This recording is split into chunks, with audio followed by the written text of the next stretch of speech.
ராஜ்மோகன் என்னும் நான் சட்டப்படி அமைக்கப்பெற்ற இந்திய அரசியல் அமைப்பின் பால் உண்மையான நம்பிக்கையும் மாறா பற்றும் கொண்டிருப்பேன் என்றும் இந்திய நாட்டின் ஒப்பில்லாத முழு முதல் ஆட்சியையும் ஒருமையையும் நிலை நிறுத்துவேன் என்றும்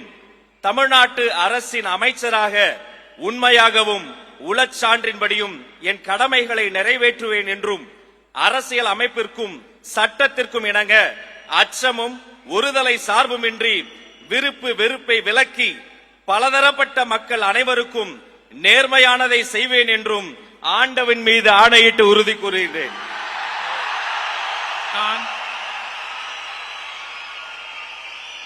ராஜ்மோகன் என்னும் நான்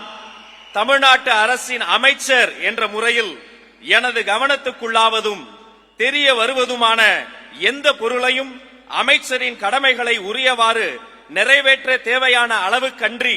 ஒருவரிடமோ பலரிடமோ நேர்முகமாகவோ மறைமுகமாகவோ அறிவிக்கவோ வெளிப்படுத்தவோ மாட்டேன் என்று ஆண்டவன் மீது ஆணையிட்டு உறுதிமொழிகிறேன்.